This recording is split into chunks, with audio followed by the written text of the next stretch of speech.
रूसी क्रांति। यूरोप के सबसे पिछड़े औद्योगिक देशों में से एक रूस में यह समीकरण उलट गया। 1917 की अक्टूबर क्रांति के जरिए रूस की सत्ता पर समाजवादियों ने कब्जा कर लिया। फरवरी 1917 में राजशाही के पतन और अक्टूबर की घटनाओं को ही रूसी क्रांति कहा जाता है। ऐसा कैसे हुआ? क्रांति के समय रूस के सामाजिक और राजनीतिक हालात कैसे थे? इन सवालों का जवाब ढूंढने के लिए आइए क्रांति से कुछ साल पहले की स्थितियों पर नजर डालें। रूसी साम्राज्य 1914 में रूस और उसके पूरे साम्राज्य पर जार निकोलस II का शासन था। मास्को के आसपास पड़ने वाले भूक्षेत्र के अलावा आज का फिनलैंड, लातविया, लिथुआनिया, एस्टोनिया तथा पोलैंड, यूक्रेन व बेलारूस के कुछ हिस्से रूसी साम्राज्य के अंग थे। यह साम्राज्य प्रशांत महासागर तक फैला हुआ था और आज के मध्य एशियाई राज्यों के साथ साथ जॉर्जिया, अर्मेनिया व अजरबैजान भी इसी साम्राज्य के अंतर्गत आते थे। रूस में ग्रीक ऑर्थोडॉक्स चर्च से उपजी शाखा रूसी ऑर्थोडॉक्स क्रिश्चियनिटी को मानने वाले बहुमत में थे। पृष्ठ संख्या 31।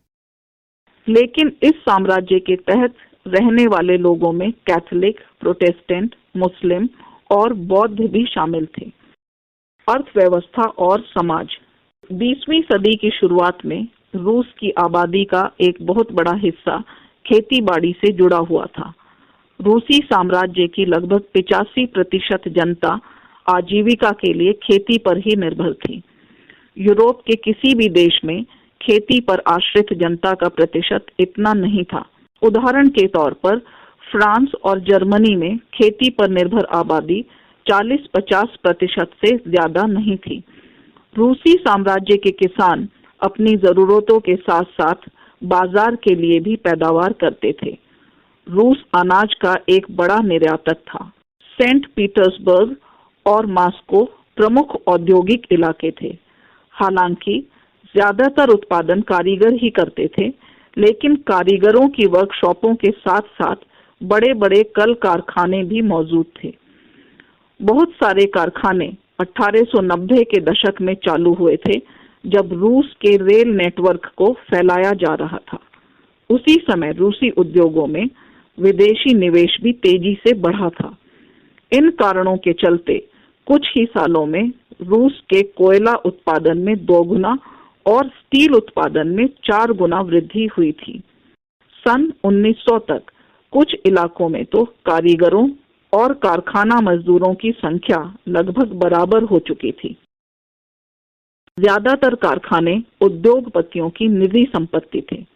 मजदूरों को न्यूनतम वेतन मिलता रहे और काम की पाली के घंटे निश्चित हों, इस बात का ध्यान रखने के लिए सरकारी विभाग बड़ी फैक्ट्रियों पर नजर रखते थे।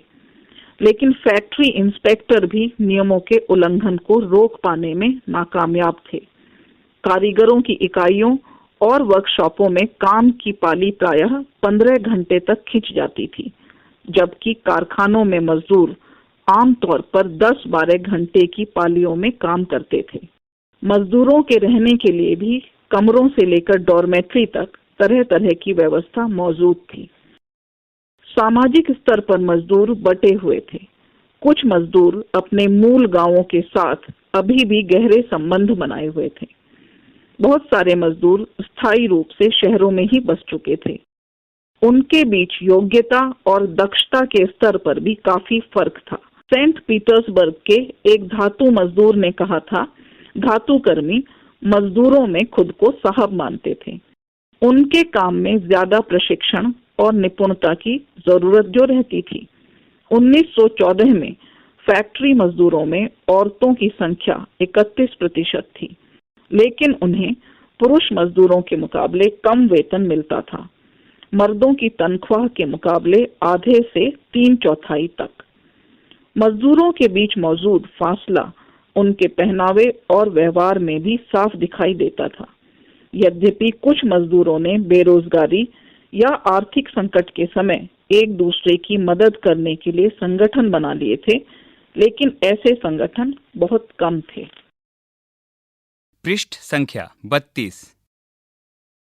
इन विभेदों के बावजूद जब किसी को नौकरी से निकाल दिया जाता था या उन्हें मालिकों से कोई शिकायत होती थी, तो मजदूर एकजुट होकर हड़ताल भी कर देते थे।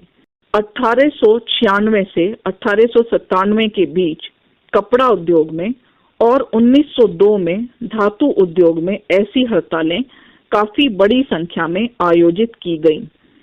देहात की ज्यादातर जमीन पर किसान खेती करते थे, लेकिन विशाल संपत्तियों पर सामंतों, राजशाही और ऑर्थोडॉक्स चर्च का कब्जा था। मजदूरों की तरह किसान भी बटे हुए थे। किसान बहुत धार्मिक स्वभाव के थे। इक्का दुक्का अपवादों को छोड़ दिया जाए तो वे सामंतों और नवाबों का बिल्कुल सम्मान नहीं करते थे। नवाबों और सामंतों को जो सत्ता और हैसियत मिली हुई थी, वह लोकप्रियता की वजह से नहीं, बल्कि जार के प्रति उनकी निष्ठा और सेवाओं के बदले में मिली थी। यहाँ की स्थिति फ्रांस जैसी नहीं थी। मिसाल के तौर पर फ्रांसीसी क्रांति के दौरान ब्रिटेनी के किसान न केवल नवाबों का सम्मान करते थे, बल्कि उन्होंने नवाबों को बचाने के लिए बाकायदा लड़ाइयां भी लड़ी। इसके विपरीत रूस के किसान चाहते थे कि नवाबों की जमीन छीनकर किसानों के बीच बांट दी जाए। बहुधा वह लगान भी नहीं चुकाते थे। कई जगह तो जमींदारों की हत्या भी की जा चुकी थी। 1902 में दक्षिणी रूस में ऐसी घटनाएं बड़े पैमाने पर घटी। 1905 में तो पूरे रूस में ही ऐसी घटनाएं घटने लगीं। रूसी किसान यूरोप के बाकी किसानों के मुकाबले एक और लिहाज से भी भिन्न थे। यहाँ के किसान समय समय पर सारी जमीन को अपने कम्यून यानी मीर को सौंप देते थे और फिर कम्यून ही प्रत्येक परिवार की जरूरत के हिसाब से किसानों को जमीन बांटता था। रूस में समाजवाद। 1914 से पहले रूस में सभी राजनीतिक पार्टियां गैर कानूनी थीं। मार्क्स के विचारों को मानने वाले समाजवादियों ने 1898 में Russian social democratic workers party यानी रूसी सामाजिक लोकतांत्रिक श्रमिक पार्टी का गठन किया था। सरकारी आतंक के कारण इस पार्टी को गैर कानूनी संगठन के रूप में काम करना पड़ता था। इस पार्टी का एक अखबार निकलता था। उसने मजदूरों को संगठित किया था और हड़ताल आदि के कार्यक्रम आयोजित किए थे।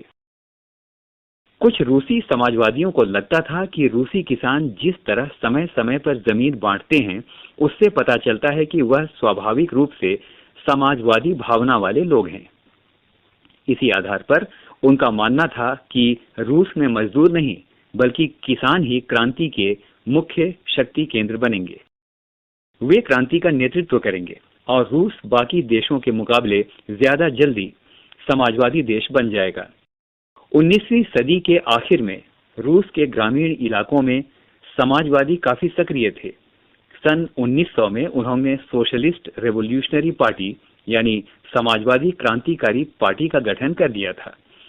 इस पार्टी ने किसानों के अधिकारों के लिए संघर्ष किया और मांग की कि सामंतों के कब्जे वाली जमीन फौरन किसानों को सौंपी जाए। किसानों के सवाल पर सामाजिक लोकतंत्रवादी यानी सोशल डेमोक्रेट्स खेमा समाजवादी क्रांतिकारियों से सहमत नहीं था। पृष्ठ संख्या 33। लेनिन का मानना था कि किसानों में एकजुटता नहीं है, वे बटे हुए हैं। कुछ किसान गरीब थे तो कुछ अमीर, कुछ मजदूरी करते थे तो कुछ पूंजीपति थे जो नौकरों से खेती करवाते थे। इन आपसी विभेदों के चलते वे सभी समाजवादी आंदोलन का हिस्सा नहीं हो सकते थे। सांगठनिक रणनीति के सवाल पर पार्टी में गहरे मतभेद थे।